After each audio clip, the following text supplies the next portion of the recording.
It is a singular institution, the only Catholic boys' choir school in the United States. And now, after 50 years in existence, the boys of St. Paul's Choir in Cambridge, Massachusetts, are finally releasing a big label album. It's a Christmas collection entitled Christmas in Harvard Square, and it premiered atop Billboard's classical charts. But for the boys of the St. Paul's Choir School, this is not a one-off performance, but a way of life, a very fleeting one, as I discovered when I visited the choir school adjacent to the campus of Harvard University. From the hallways, it looks like any other middle school. Boys dragging things from lockers, racing to classes. But there's one big difference at the St. Paul's Choir School, as anyone who visits around noon is likely to hear.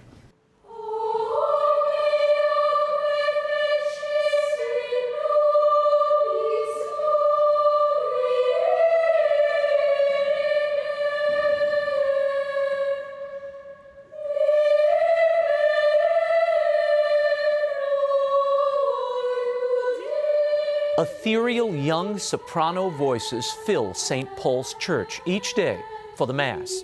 And that sound is no accident. It is said that St. Paul's is not a school with a choir, but a choir with a school. The musical training here is as advanced as the academic curriculum. John Robinson is the music director, himself the product of several English cathedral choirs and the choir of St. John's College, Cambridge. What about that training lingered that you've passed on to these boys? This is not a typical choir room in America. Absolutely right. It's a room that we're in many times during the day. Well, at least they're in it twice a day in preparation for the Mass that they sing. And a lot goes on in here emotionally, I think, as well as just in terms of music theory, that the boys are really learning to get behind the notes of the music and to what the music is saying about the piece in question, you know, what it's doing with the liturgy. And that's a big part of their preparation, is trying to understand that as well. What's the most difficult thing about training these boys and boys in America where there isn't this tradition in place? You have it all over England, let's face it.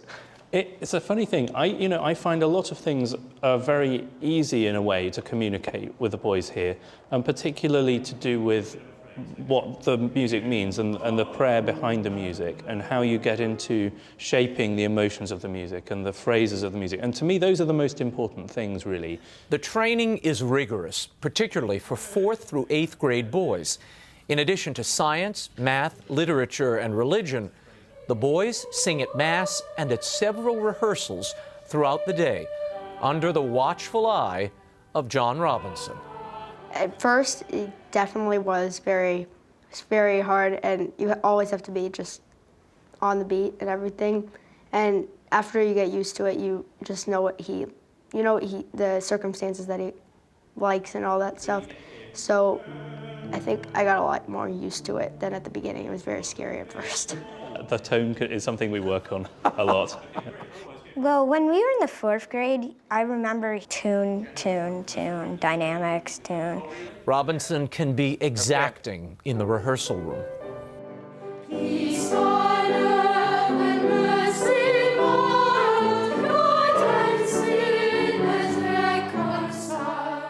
Something doesn't sound quite right over there. Thomas, is that you? What's happened?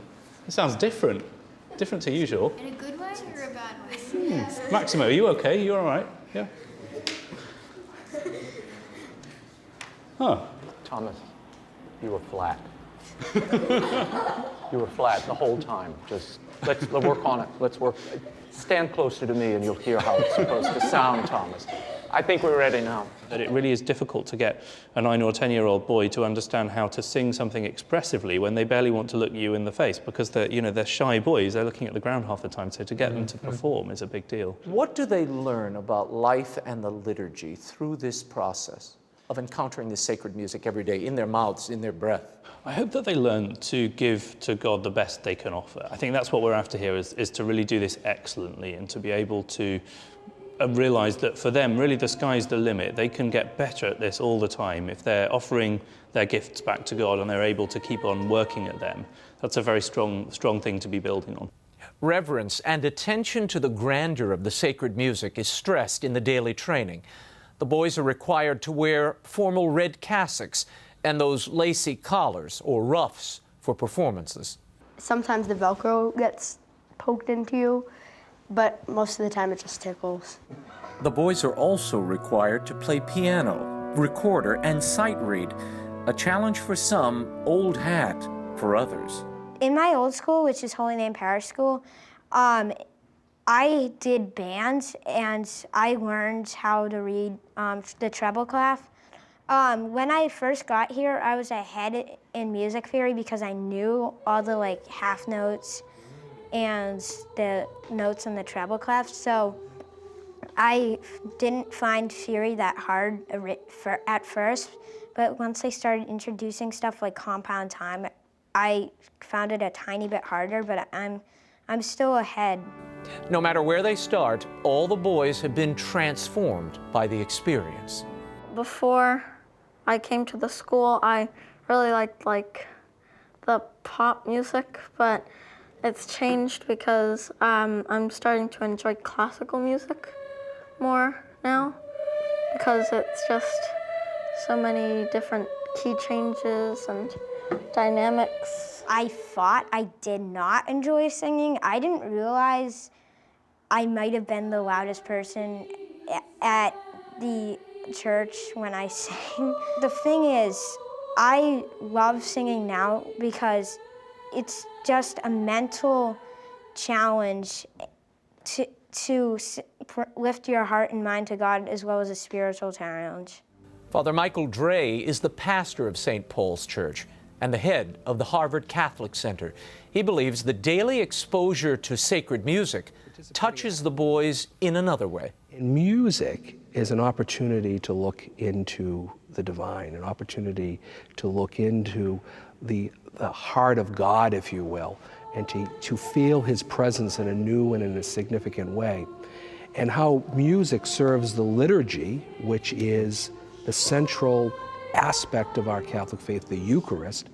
The music contributing to that helps our people, whatever stage of their faith life they're in or at, to move beyond the ordinary, to move outside of the mundane into something where they encounter the Lord in a profound way. Why do you only accept boys between the 5th and 8th grade?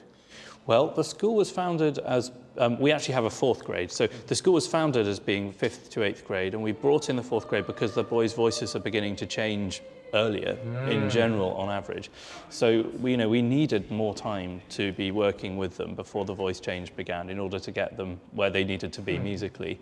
But the real sort of goal of the school has always been that beautiful treble voice sound that you associate with different, King's College, Cambridge, that famous choir, or the Vienna Boy Choir, slightly different sort of a sound. But that it's that pure sound that the composers of a lot of the music we sing here had in mind when they were writing it. And it's a tender, fleeting thing. People don't realize this is it's a very small window. It's between 11 and 14 now, and then it's gone. Exactly right. It's like the Mayflower, isn't it? The Mayfly, that fly which is alive in the spring for about one day, and then that's it. It's gone. And the treble voice is just like that. It's just passes, and then it's gone.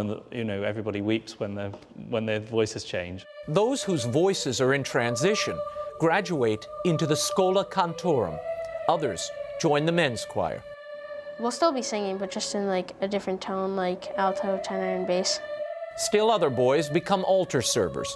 In the meantime, the choristers work on preserving their short-lived gift. Try not to drink any type of milk or dairy products. Drink a lot of water. I do every time I pass the water fountain. Don't clear your throat, because that could hurt it. I try not to yell and scream a lot, but sometimes, it's just, I can't help it. Before those golden tones abandon them, the boys have recorded a new album, Christmas in Harvard Square. It commemorates the 50th anniversary of the choir school and was recorded at a tense moment. When this album was recorded in May, it was about a week apart, not quite a week, from this Black Mass that put Harvard Square and the university at the top of the headlines for weeks. Do you see any providential correlation between the recording of this Christmas album and this Black Mass that was announced for at Harvard? Well, I think in many ways, yeah, I do. I really feel that in that moment, when we live our ordinary day lives, people of faith, that is, understand that Christ journeys with us and walks with us. But when we are under assault, as we were with the Black Mass, we really reach out to the Lord even more. And I think it was a providential thing for these young boys to realize that what they do each day at Mass, singing and serving at the Mass, the Eucharist, the center of our Catholic life, that they're not the only ones doing this. That there is a great community of believers the world over who truly love Jesus, love his Eucharistic presence, and take strength from that. And it was a catechetical moment for them to see so many come and to embrace this great gift that they embrace day in and day out. Tell me about the repertoire of this Christmas album. So it's both very familiar, so things like Hark the Herald Angels Sing, O Come All Ye Faithful, real Christmas classics, but also it touches quite deeply really on the history of Christmas music as well. So you get this beautiful polyphony.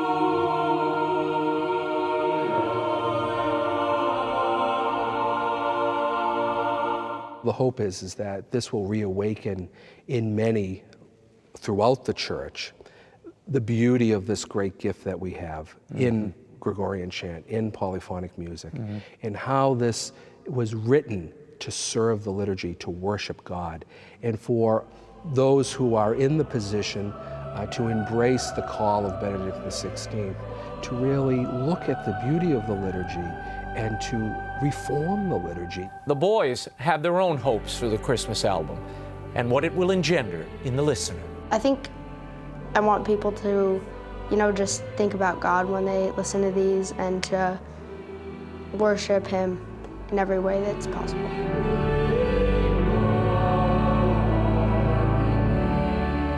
To make more people aware of God and his greatness.